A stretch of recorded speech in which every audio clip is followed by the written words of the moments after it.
This week on World Traveler Cooking, I'm going to show you how to make pasta al limone.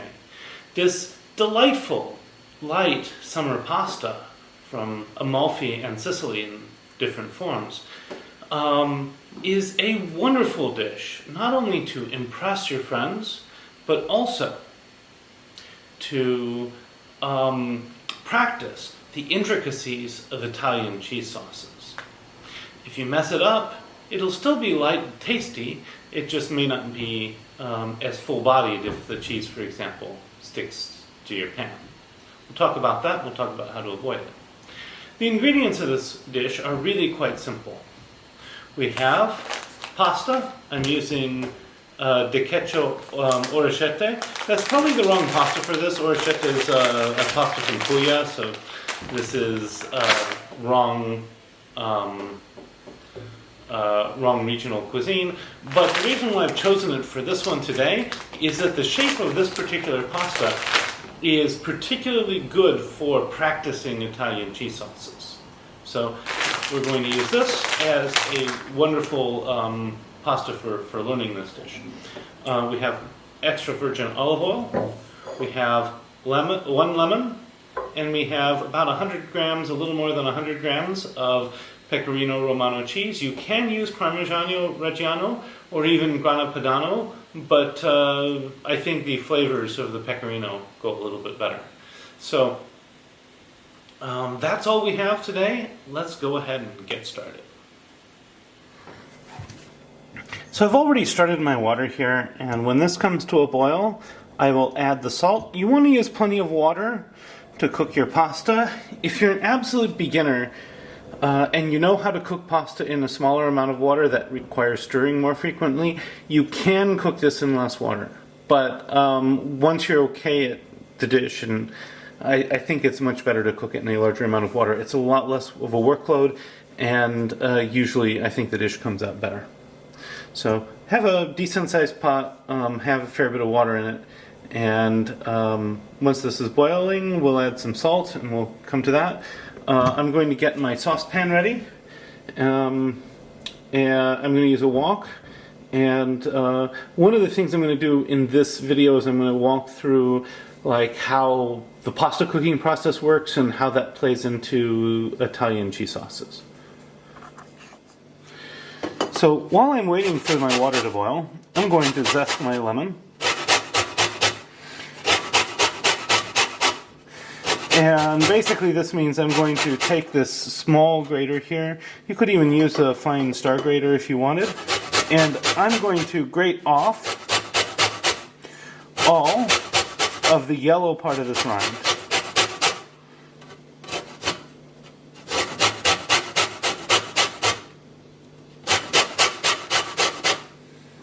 Now be a little aware that this can be hard on your fingers if it gets caught on the grater. So if you're not certain about your grating skills, a little bit of first aid tape over your thumb can be quite a good thing.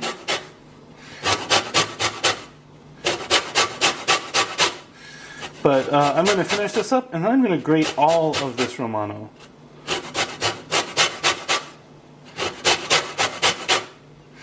Yep, so here we go.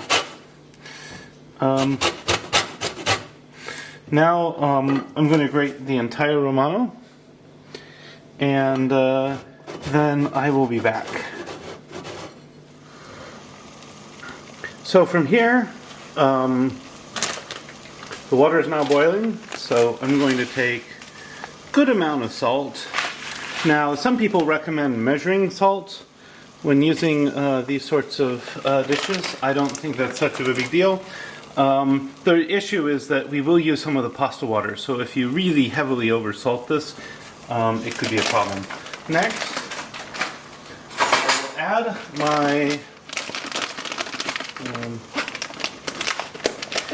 I will add my pasta. I'm just going to open the package, and since this is a small shaped pasta, we'll just dump it right in. And basically the boiling water is going to keep the pasta moving. That's why we need enough water. Now, what's really critical here to note is that as pasta cooks, it does two things. First of all, it absorbs the liquid around it, so you need more liquid than maybe you think. And secondly, it releases starch, and that's going to be really important for the cooking process. So I'm going to stir this once. The more you stir the pasta, the starchier the water becomes, but I don't think you want that much starch to be released at this phase in the cooking process. It's important to release as much starch later once we start mixing the sauce and the pasta together. So I'm going to let this cook. This is a nice slow-dried pasta.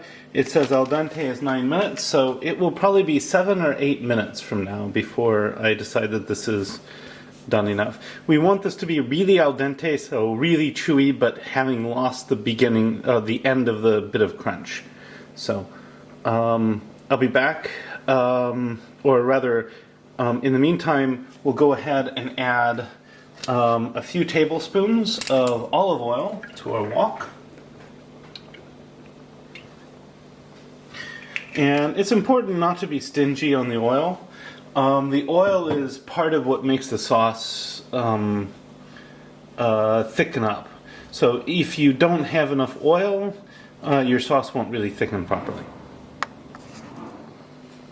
Again, while I'm waiting, I'm going to add most, not quite all, but most of this here to a bowl. And I'm going to wait for the pasta to be a bit done more, and then we will make a sort of a paste between the pasta water and the cheese. This is a very important step in almost all cheese sauces from Italy. So the pasta's maybe halfway there. I'm going to take a bit of, you don't want to overdo the amount of water here, because if you put too much in, it'll heat up the pasta too much and it will get all sticky and stringy. We don't want that. So just a bit of water, and we can always add more and let it cool in between a little bit. But basically we're going to stir this together, and I need a little more.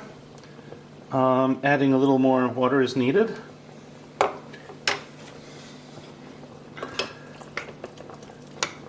And basically we're going to stir it together until it forms a paste, like this. This is the lemon zest and the pecorino cheese and just a bit of pasta water. And what you'll see if you touch it is that this is probably, maybe 40 or 45 or 50 degrees Celsius, maybe up to 120 Fahrenheit. And it's just warm enough to soften the cheese. And we can just get at the beginning of a little bit of a starch emulsion.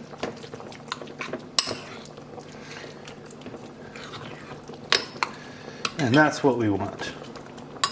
So we're going to set this aside. You see how nice and creamy this is? That's exactly what we want. And we're going to set this aside and wait for our pasta to be done, which should just be a couple more minutes. Next thing we will need to do is to juice our lemon. Now, some people don't like it as sour. That's fine. So if you like it less sour, maybe add less lemon. But I don't mind it being a bit sour, so I'm going to add the whole lemon. So this is an area where you just do what you feel. And you can either let it sit like this, or you can actually pour this into your cheese sauce. I'm going to pour a bit in because otherwise I'm going to run out of space in this little reamer, but I'll leave the other one in. And as I stir this together, you'll see it retains this creamy texture, which is exactly what we want. Meanwhile, I'm going to juice the other one.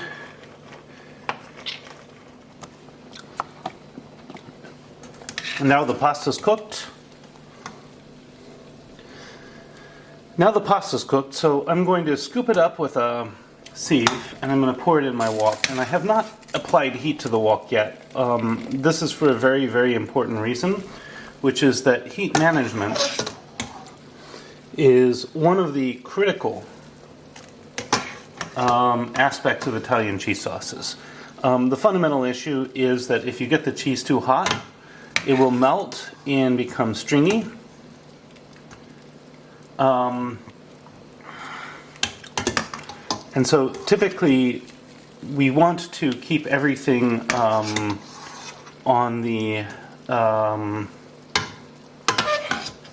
shall I put it? We want to keep everything on the cool side, but not cool enough that the pasta stops cooking. I'm taking a bunch of this into work, so that's why I'm making so much.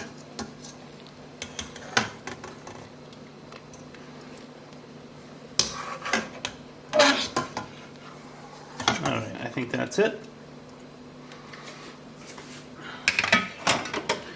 And then we will add our sauce here and our lemon juice. And using whatever tools you have, the first step is to stir this pretty vigorously.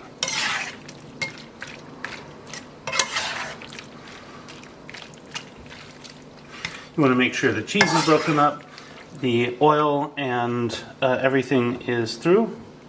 And then we're going to start adding a very small amount of pasta water. It looks like I still have some pasta in here I should add. And then we can start applying a very low heat to bring this up to the right temperature. And it's really important that you use a very low heat because, as I said before, if you overheat this, it becomes stringy, and basically the cheese glumps together and sticks to everything. So that's really not what we want. So now I'm going to add just a bit of pasta water, stir that up again. Once I have some liquid in here, I'm going to shake this.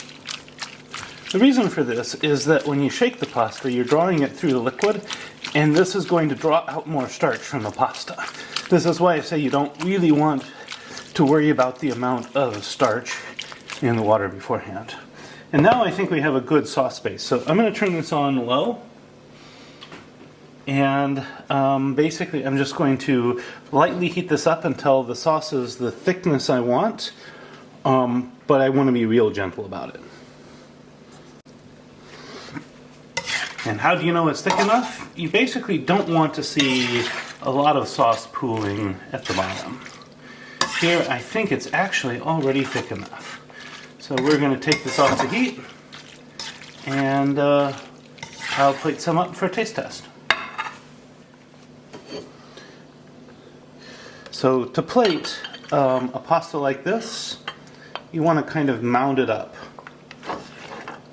So like a ladle is a nice thing, just create a mound. Today I'm doing this fairly basically. This orecchietta is maybe not the most visually appealing pasta for this. Then I'm going to top it off with some cheese. Some people also really like to add some lemon zest on top. But I'm just going to add a bit of cheese on top. And now I'm ready. Well, I'm not quite ready for my taste test. I'm going to add one more thing. I'm going to add a nice grinding of black pepper.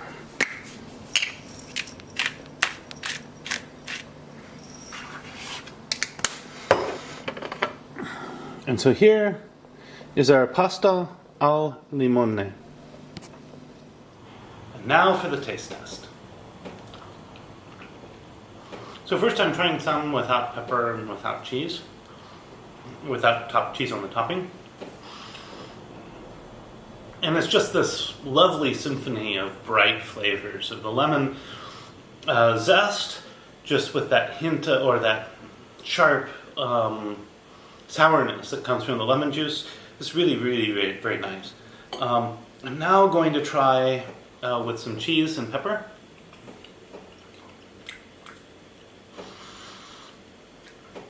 With the cheese and pepper, it's a lot. I mean, the lemoniness is just a little bit muted, but it's made richer and fuller. really, really, really, really, really very delightful. And as I say, I've made this a few times and messed it up. One of the key things that often happens is you get in a hurry, and pretty soon your pasta gets too hot, and the cheese sticks to your utensils in the pot instead of the pasta, and it's still edible. It's still tasty even. So I would say this is, as I say, partly for that reason, a really good dish to practice your Italian cheese sauce skills. If you find this content interesting, I hope I've earned a subscription from you and a like on this video. Please feel free to comment in the comments, maybe things you would do differently or anything else that you think might be helpful for the next person trying to make this dish. From